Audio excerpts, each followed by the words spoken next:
In this particular set of slides for the educational program, I'd like to talk about the production packages that we propose.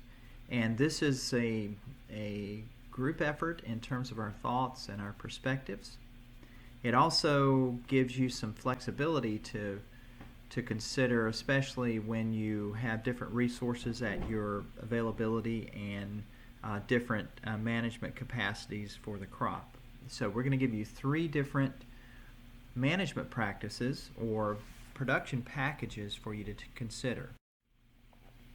The first package is our low input package, and this might be more appropriate for smallholder farmers that have limited access to capital or to inputs.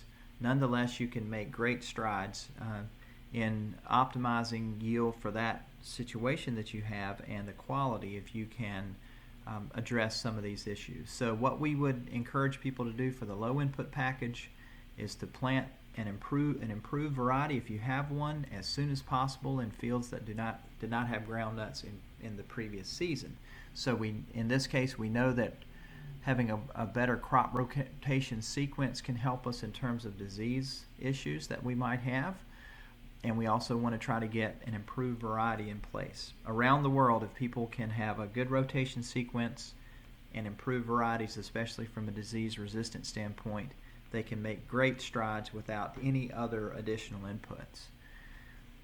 Regardless of what variety you select and have access to, you need to plant high quality seed with a known germination amount, and we have some examples in the production guide and some of the other educational materials that can help you determine that. You want to do that as soon as the rains begin. The spacing of seed would be 10 centimeters apart for Spanish and 15 centimeters for Virginia market types. I think if you're in an area where you have a lot of rosette, you could decrease that plant spacing even for the Virginia varieties and make some improvements there. I know one reason why they're spaced out more is the cost of those, but nonetheless, if you've got a higher plant population, you can overcome that some. But the general recommendation is 10 centimeters for Spanish, 15 for Virginias. We'd encourage people to weed fields 3 and 6 weeks after planting. If you can get on that schedule 2 to 3 weeks after the groundnuts come up, and then 5 to 6, 7 weeks depending on your labor pool, you can really make great strides in terms of your yields. We would encourage you to dig groundnut at the optimum maturity or 1 week prior if you've got drought. So try to target that based on pod mesocarp color that we've discussed before. We want you to dry the groundnuts as quickly as possible and then store the groundnuts in a clean and dry building off of the floor and away from walls. So you can definitely keep things clean on those edges and avoid some of the pest damage and allow those to have some airflow. So that's the basic low input package. And what we would encourage people to do is to build on the low input package. So put all of that in place, but for the medium package we would have a plus. So this is what we would encourage you to do here. And these are areas where we think you have access to some of the resources and materials, and hopefully you can make strides to increase things here. So we would encourage you to lime soil to obtain a pH of 6. So that could be a bit more expensive if you're at 4.5 or 5 to get up to 6. If you're at 5.5 already, to get to 6 is not overly expensive. We would encourage you to apply phosphorus and potassium fertilizer.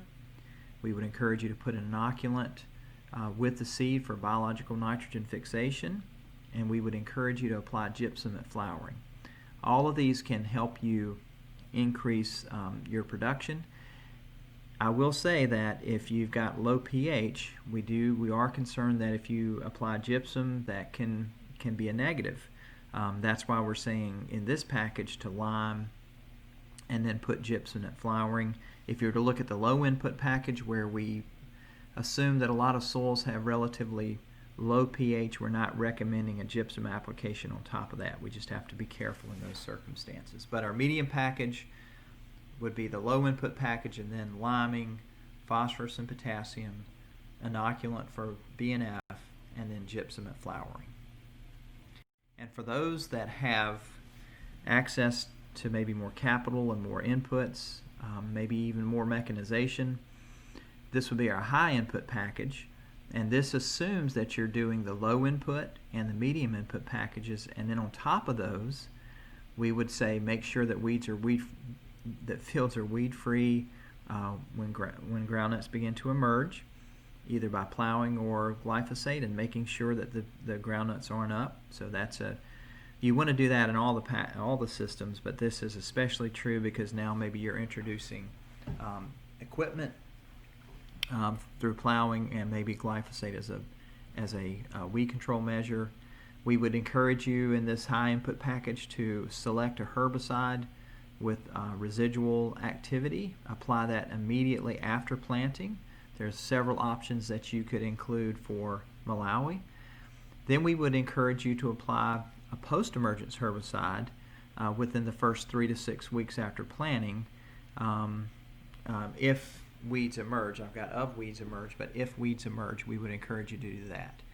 The final thing we would encourage you in this system to do would be to apply a fungicide, and there's a couple of options. I've already spent some time talking about those in a previous presentation, but apply those at 30, 45, and 60 days after planting to control leaf spot and rust disease. So that's our high input package, which is again building on the medium and the low input. And the biggest difference, if you were to look at those, is from the low input package, we did basic things like planting, date, population, basic weed management. When you went to the medium package, it was in most cases dealing with fertility issues that you might have. And then we've gone to the high input package. We're building on all the two previous packages, but we're also including a bit more pest management that you could deal with, and we're introducing pesticides into the system, so we need to have good stewardship with those, but we can be maybe more efficient with those packages. And as time goes by, we'll adjust the packages. We always look forward to input, and as we learn more about the interactions of these inputs, we may shift some of those around when we start thinking about high input, medium input, and low input packages for groundnut production in Malawi.